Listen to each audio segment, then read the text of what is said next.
प्रधानमंत्री नरेंद्र मोदी ने कहा कि पर्यावरण की सुरक्षा जलवायु अनुकूल व्यवहार से ही की जा सकती है।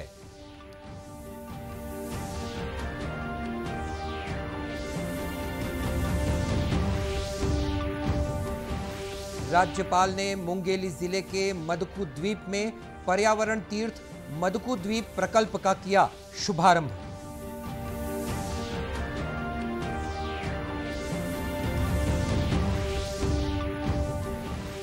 केंद्रीय संयुक्त सचिव ने कोरबा जिले में शिक्षा, स्वास्थ्य सहित स्वरोजगार से जुड़े कार्यों का किया निरीक्षण।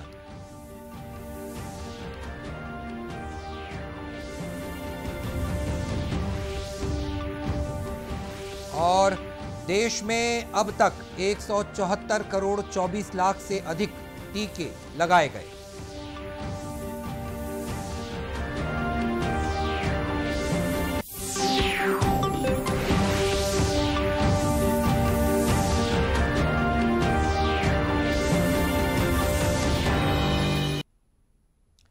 नमस्कार, आप देख रहे हैं दूरदर्शन समाचार। मैं हूं मनीष अहलुवालिया और अब समाचार विस्तार से।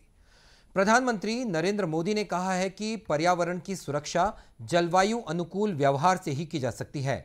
ऊर्जा और संसाधन संस्थान टेरी के विश्व सतत विकास शिखर सम्मेलन को संबोधित करते हुए श्री मोदी ने कहा कि जलवायु संबंधी सफल कार्यों के लिए पर्याप्त आर्थिक सहायता की आवश्यकता है। इसके लिए विकसित देशों को वित्तीय और प्रौद्योगिकी हस्तांतरण की प्रतिबद्धताएं पूरी करनी होंगी।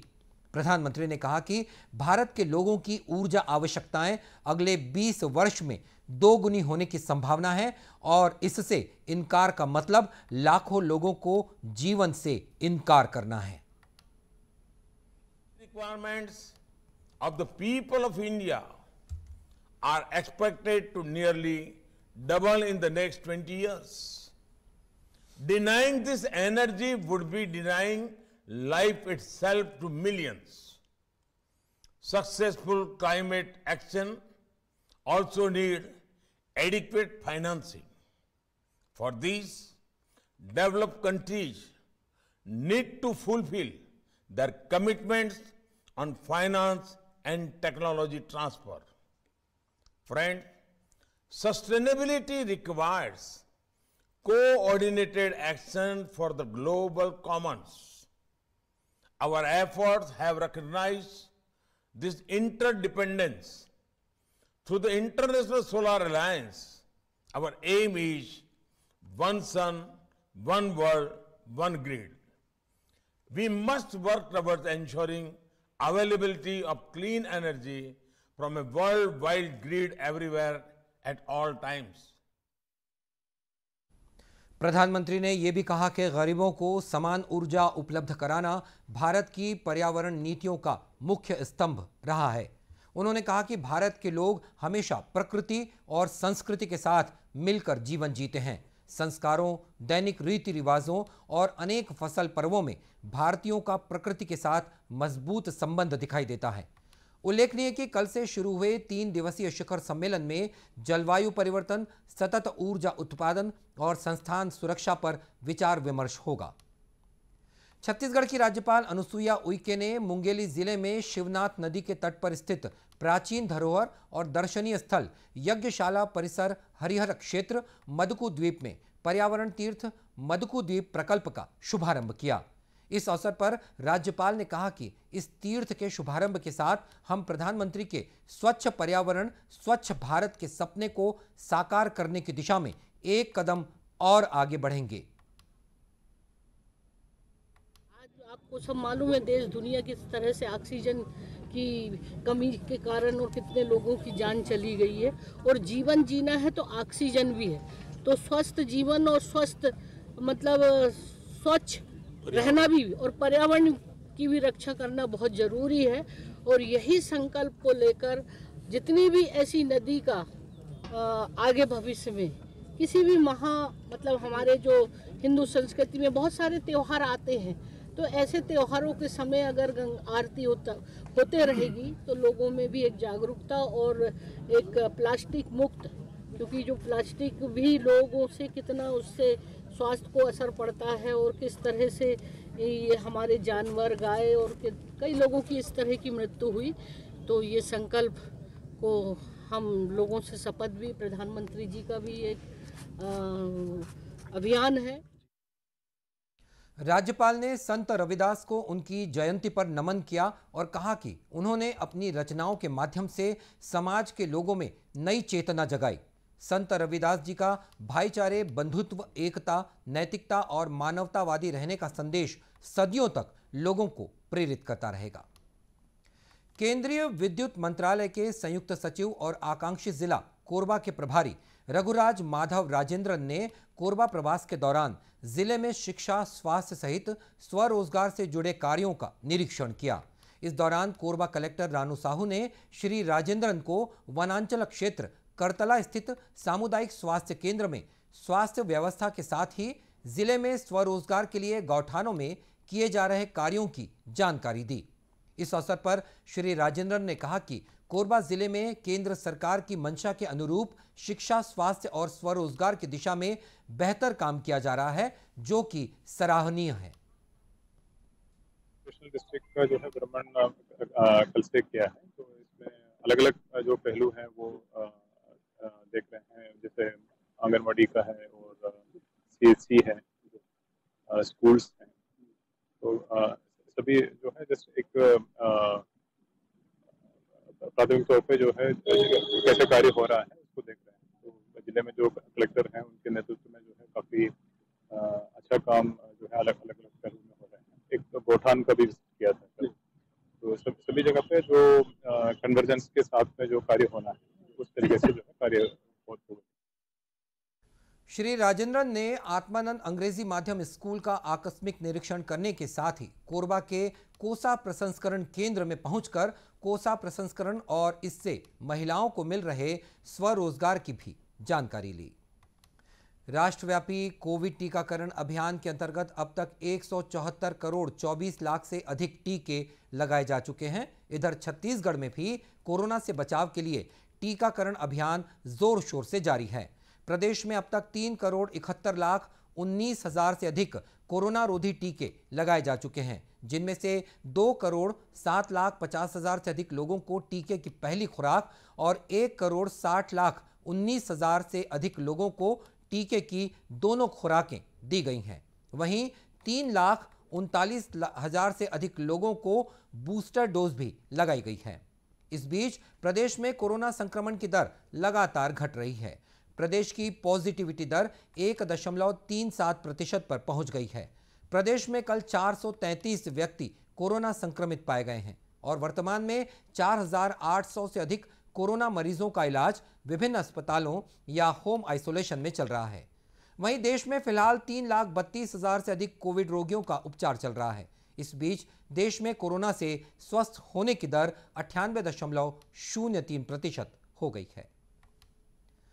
छत्तीसगढ़ के प्रयागराज के नाम से प्रसिद्ध धार्मिक नगरी राजिम में माघी पुन्नी मेले की शुरुआत हो गई है।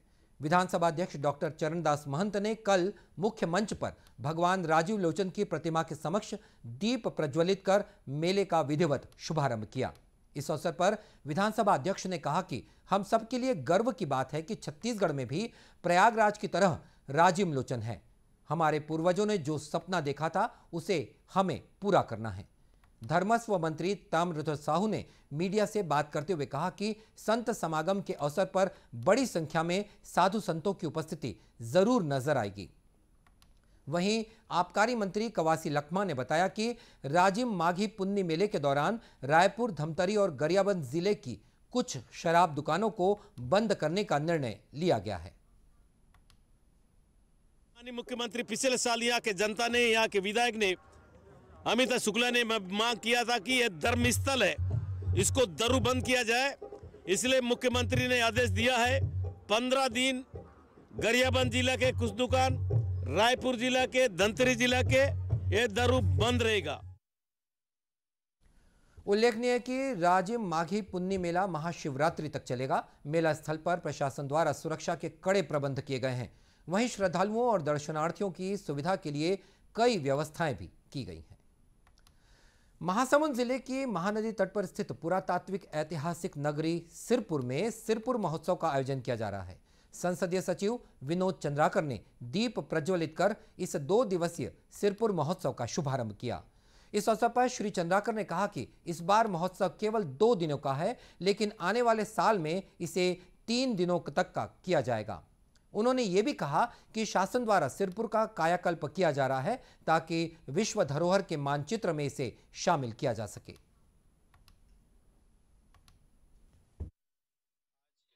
सिरपुर में एक बड़ा महोत्सव मनाया जा रहा है माघी पुन्नी के अवसर पर। निश्चित रूप से मैं धन्यवाद देना चाहूँगा माननीय भूपेश बघेल जी को, माननीय अमरजीत भगत जी को, जो इस कार्यक्रम के लिए उन्होंने हमारा निवेदन स्वीकार किया, इस कार्यक्रम को आयोजन करने का आदेश दिया। कलेक्टर नीलेश कुमार क्षीरसागर ने बताया कि सिरपुर एक पुरातात्विक धरोहर है। इसे संरक्षित करने और संवारने के लिए राज्य शासन द्वारा कार्य योजना बनाई गई है। एक बौद्धिक बुद्ध धरोहर है, वहाँ बुद्धिस्ट सर्किट के रूप में राज्य शासन द्वारा प्लानिंग भी किया गया है। आगामी 1 महीने या 2 महीने के भीतर माननीय मुख्यमंत्री जी भी आके उसमें कार्यक्रम कराएंगे। उसमें बुद्धिस्ट सर्किट के अंतर्गत सिरपुर में जो भी बुद्धिस्ट आस्थापने हैं और उसके बारे में अच्छा पूरा प्लानिंग किया गया है, उसको भी संवारा जाएगा, संवर्धन किया जाएगा और अंतर्राष्ट्रीय लेवल पे, इंटरनेशनल स्तर पे सिरपुर की और पहचान निर्मित करने के लिए कुछ कार्यक्रम भी किए जाएंगे। सिरपुर महोत्सव में स्थानीय और रायपुर के कलाकारों ने सांस्कृतिक कार्यक्रम प्रस्तुत किए। वहीं कला जत्था द्वारा विभिन्न योजनाओं का प्रदर्शन भी किया गया। आजादी के लिए भारत का शानदार संघर्ष आधुनिक विश्व के महानतम संघर्षों में से एक है। दूरदर्शन समाचार इतिहास की धारा बदलने वालों की एक झलक रोजाना आपके लिए लेकर आ रहा है। आज की इस कड़ी में हम बात करेंगे स्वतंत्रता सेनानी रानी गैडिन ल्यू के बारे में। आध्यात्मिक और स्वतंत्रता सेनानी रानी गाइदन ल्यू को भी याद करते हैं, जिनकी मृत्यु 17 फरवरी 1993 को हुई थी। रोंगमई जनजाति की युवा महिला गाइदन ल्यू ने मणिपुर, नागालैंड और असम में अंग्रेजों के खिलाफ सशस्त्र विद्रोह का नेतृत्व किया था।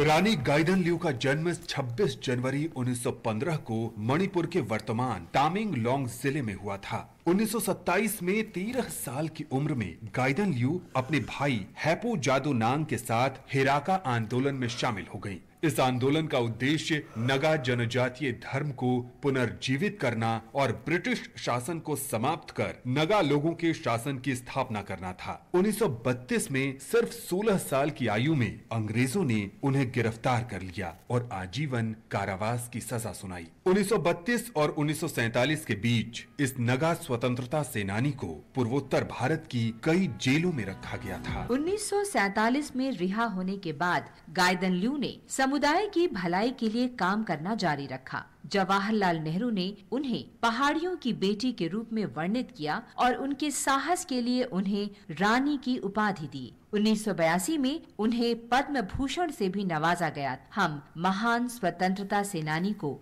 सलाम करते हैं।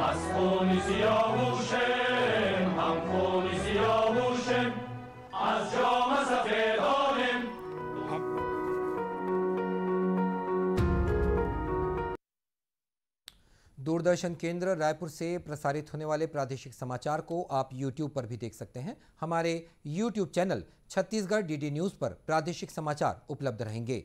YouTube चैनल का लिंक और QR कोड आप स्क्रीन पर देख सकते हैं। अपने एंड्रॉयड फ़ोन से QR कोड स्कैन कर आप छत्तीसगढ़ DD न्यूज़ लिंक पर जा सकते हैं। इसके अलावा छत्तीसगढ़ DD न्यूज़ फेसबुक और ट्विटर पर भी उपलब्ध है। और इसी के साथ ये समाचार बुलेटिन समाप्त हुआ। नमस्कार।